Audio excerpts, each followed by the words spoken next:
危険な状況から遠ざかることの重要性をどう考えますか。君子危うきに近寄らず。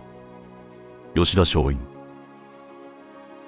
皆さん、こんにちは、こんばんは。今回は、幕末の偉大な思想家、吉田松陰の言霊を紹介していきます。君子危うきに近寄らずとは、良識ある人は危険に近づかないという意味です。これは幕末の動乱期の日本社会の中で発せられた言葉で、危険な状況から遠ざかることの重要性を強調しています。心に響く言霊コレクションでは、エネルギーを宿した言葉をご紹介し、皆様のパワーにつながる動画を作っています。ぜひ、チャンネル登録、グッドボタンをよろしくお願いします。それでは、まず吉田松陰のルーツを探るところから始め、言霊が生まれた背景を探っていきます。言霊よ、あなたの心に響け。こんにちは、カミルです。日本の歴史的偉人を紹介する上で、幕末は欠かせないコンテンツですよね。吉田松陰さんについて、生い立ちや、どんな教育を受けたか、また、どんな学びを得て少年期を過ごしたのか、などから、教えていただけたら嬉しいです。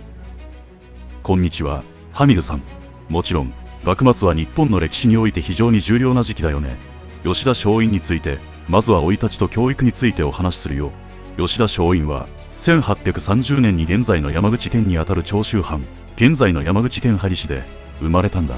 幼名は虎次郎だよ。彼の父親は杉家の人物で、名前は杉百合之助、長州藩の下級武士だったんだ。松陰の家庭環境は学問と武士道精神が強く影響していたんだよ。幼少期から厳しい教育を受ける中で、学問と武道に対する関心を深めたんだ。松陰は5歳で読書を始め、8歳で孟子を暗記するなど、非常に優れた学問の才能を発揮したんだ。11歳の時に叔父の吉田大輔の下で本格的な教育を受けたんだよ。吉田大輔は山賀流兵学の師範で、松陰に兵学を教えたんだ。松陰はまた、兵法や漢詩、儒教、医学、天文学など、幅広い知識を身につけたんだ。少年期の学びと成長について、松陰の少年期には、読書と実地の学びが非常に重要だったんだ。特に孟子や孫子などの古典に親しみ、儒教思想を深く理解したんだ。また、18歳の時には藩命により江戸に上り、そこで多くの学者や志士と交流し、学問を収めるために自らの思想をさらに発展させていったんだよ。彼の生い立ちと教育の詳細が彼の思想形成に大きく影響しており、後の政治活動や哲学にも深く結びついているんだ。吉田松陰の生涯を通じて、彼の学びと成長がいかに重要だったかがわかるんだよ。ここまで聞いただけでも、ただものではない感じがしますね。私と同じくらいの年齢で、江戸に渡ったということですが、すごく強い思いがあったんじゃないでしょうか。信念とか哲学について知りたいのと、どんな活動を行ったのか、教えてください。もちろん、吉田松陰の信念や哲学、そして彼の政治活動について、わかりやすく簡単に説明するね。吉田松陰は死という考え方を大事にしていたんだ。これは、国家や社会のために命を懸ける覚悟を持つ人というニュアンスなんだ。彼は、自分の信念を貫き、国を変えようとしたってこと。松陰は天命という考えを持っていて、人は天から与えられた使命を果たすために生まれてくると信じていたんだ。そのためには、困難や苦難を乗り越えなければならないと考えていたんだよ。また、儒教の仁義礼智信という道徳的な価値観を大切にしていたんだ。でも、これをただの理論ではなく、実際に社会でどう使うかを常に考えていたんだよ。松陰の哲学は、実際に行動することが大事だと考えていたんだ。彼は座学だけでなく、社会に出て経験を積むことを重視していたんだ。この姿勢は、多くの若者に影響を与えたんだよ。次は、政治活動について、吉田松陰は教育者として、松下村塾という私塾を開いて多くの志士を育てたんだ。この塾では、自主性と創造性を重視した教育をしていたんだよ。この考え方は、明治維新後の日本の近代化にも影響を与えたんだ。松陰は、幕府の閉鎖的な外交政策に反対し、開国を強く訴えたんだ。彼は、日本が外国の文化や技術を学び、近代国家になるべきだと考えていたんだよ。この考えは、後の明治政府にも影響を与えたんだ。1854年には、アメリカのペリー艦隊に密航しようとしたけど、失敗して捕まったんだ。この事件は、松陰の強い意志と行動力を示しているんだよ。松陰の信念と行動は、今も多くの人に影響を与え続けているんだ。強い信念に行動力が伴った人だったんですね。ペリー艦隊に密航って、結構無茶な行動だと思うんですけど、どんな最後を遂げたんでしょうか？また、その信念が現代に与えている影響みたいのも教えていただきたいです。それでは、吉田松陰の最後とその後の影響について話していこう。1854年の密航事件は、松陰の強い意志と行動力を象徴する出来事だったんだ。彼は信念に基づき、命を懸けて行動することを恐れなかったんだ。この事件は、多くの人々に衝撃を与え、松陰への尊敬の念をさらに高めたんだよ。その後、幕府の政策に反対する活動を続けていた松陰は、1859年に安政の大獄という弾圧で捕らえられたんだ。そして、29歳という若さで処刑されてしまったんだよ。でも、彼の強い信念と行動力は多くの人に影響を与え続けたんだ。松陰の思想や教えは、彼の教え子たちに引き継がれ、明治維新を推進する原動力となったんだ。高杉晋作や伊藤博文といった志士たちは、松陰の教えを胸に、倒幕運動を進め、日本を近代国家へと導いた。松陰の影響は、明治維新だけにとどまらず、現代にも続いているんだ。彼の志士という考え方や、困難を乗り越える強い意志は、現代の日本人にも大切な教訓として受け継がれているんだよ。また、松陰の教育理念は、創造性や自主性を重んじる教育の重要性を示していて、今の教育にも影響を与えているんだ。吉田松陰は、現代においても尊敬され、愛されている人物なんだ。彼の思想や生き方は、多くの人々に勇気を与え続け、彼の教えは現代の社会でも生き続けているんだよ。松陰さんだけではなく、その後に意志を継いだ人たちによって今の私たちの社会ができているんですね。お話を聞いているだけで強いパワーを感じる人物であることが分かりましたが、これがどうして言霊につながったのかという点を知りたいです。分かったよ。それでは次のセクションでは君子危うきに近寄らずという言霊の背景について深掘りしていこう。それではまず言霊の意味とその解釈から考えてみよう。君子危うきに近寄らずという言葉の意味は、賢い人は危険な状況やリスクを避けて慎重に行動するということなんだ。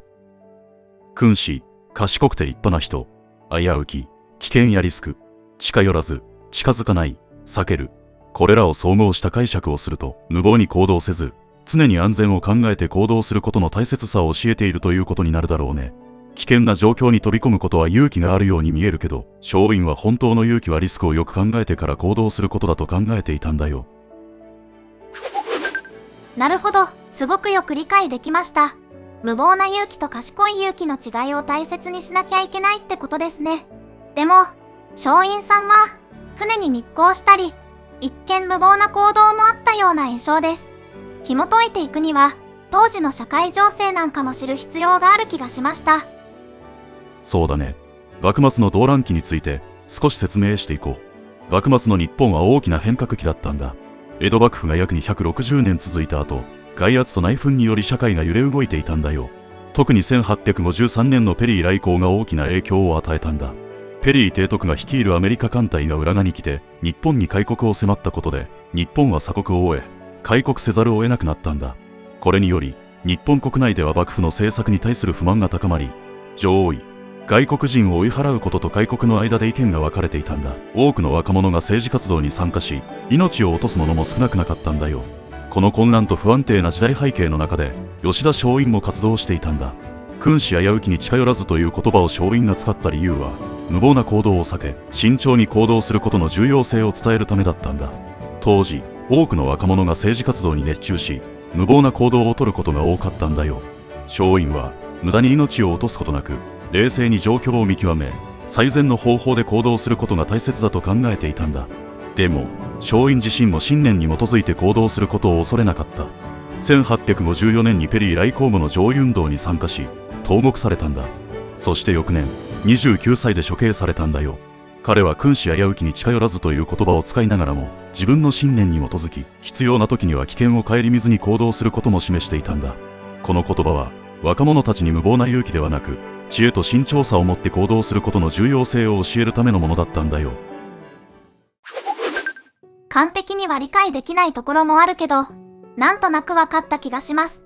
松陰さん自身の行動は、客観的には無謀に見えても、本人はとても深めて考えて、最善の方法だと納得した上だったんですね。この点が、無謀との違いになるのかなって感じました。この言葉は、有名だって聞いたんですけど、現代の私たちはどんな風に受け止め、意義を感じるべきでしょうか？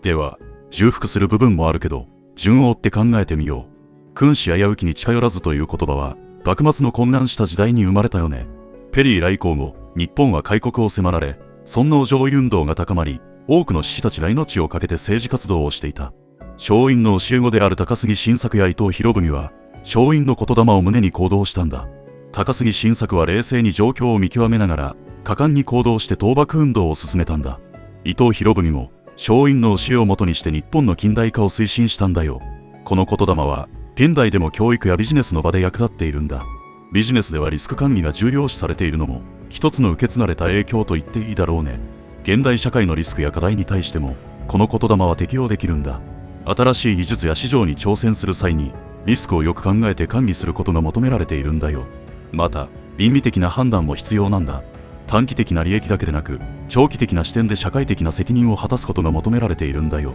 この言葉は、倫理的な行動の重要性も示していると捉えるべきだね。君子危うきに近寄らずという言葉は、ただリスクを避けるだけでなく、状況をよく判断して適切に行動することを強調している。新しいことに挑戦するときには、リスクを評価し、準備を整えることで成功につなげるんだよ。勇気や責任感にもつながる。無謀な行動ではなく、よく考えて行動することが本当の勇気なんだと、松陰は伝えたかったんだと思う。言霊のエネルギーがだんだんと心に染み渡ってきました。私たちのような若い世代は、これからの未来向かって、この言霊をどうやって活かすべきなのか、について、ディスカッションしたいです。わかった。それでは、次のセクションで話してみようよ。どんなことに活かせるかを話し合うために、いくつかのアイデアを用意したよ。何について話していきたい？日常生活での安全対策。学校や部活動でのリーダーシップ。友人関係や人間関係の築き方。進路選択やキャリア形成。社会活動やボランティア活動での活用。どれか活かせそうなことはあるか、選んでね。進路選択やキャリア形成がいいです。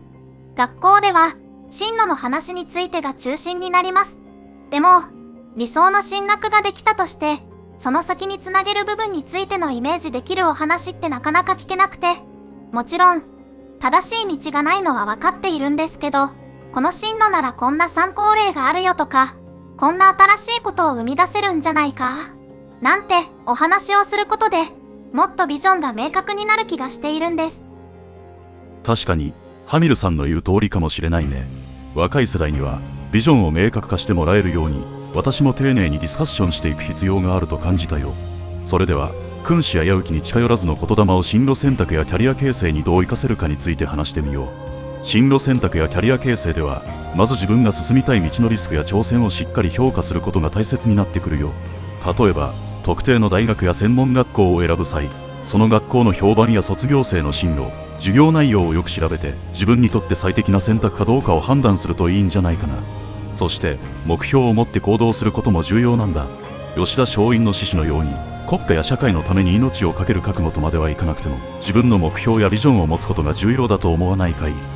例えば、将来どんな仕事に就きたいか、どんなスキルを身につけたいかを考え、それに向かって行動すれば、おのずと自分の道が出来上がっていくよね。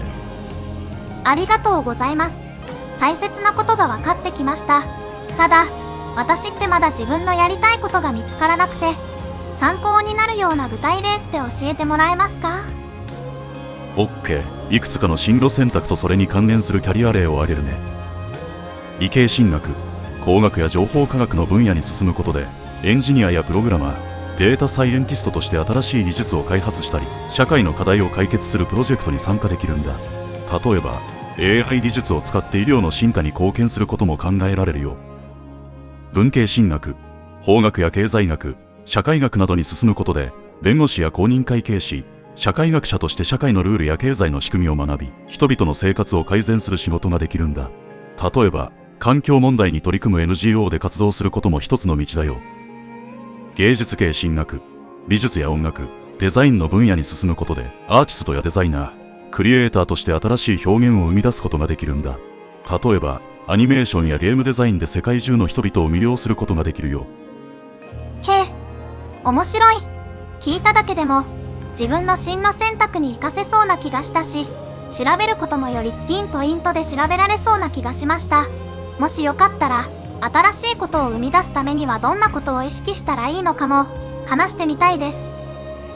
現代社会は常に変化しているから、既存の道を進むだけでなく、新しいことを生み出すことも大切になってきていると思うよ。例えば、自分の専門分野で新しいサービスや製品を開発したり、起業して新しいビジネスモデルを構築することができるんだよ。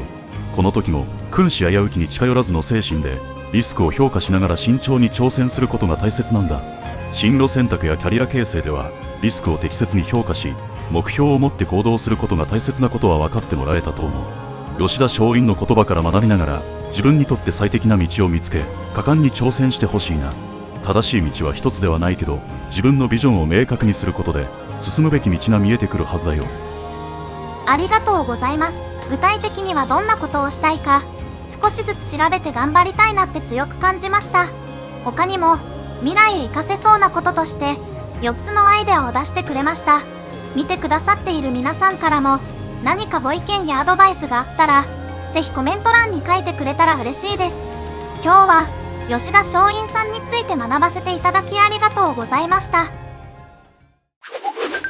皆さん、ここまでご視聴いただきありがとうございました。ここでもう一度あなたに問いかけます。危険な状況から遠ざかることの重要性をどう考えますか？今回の動画では、吉田松陰の君子危うきに近寄らずという言霊の意味とその背景、そして現代における意義についてお話ししました。松陰の教えは、幕末の時代から現代に至るまで、多くの人々に勇気と知恵を与え続けています。私たちも、この言葉を胸に、リスクをよく考え、慎重に行動しながら挑戦していきましょう。心に響く言霊コレクションでは、エネルギーを宿した言葉をご紹介し、皆様のパワーにつながる動画を作っています。あなたの心に少しでも響いていましたら、ぜひ、チャンネル登録、グッドボタンをよろしくお願いします。そして、コメント欄でご紹介した言霊について、やり取りできれば幸いです。それでは、良い一日をお過ごしください。次回の動画の言霊も、あなたの心に響け。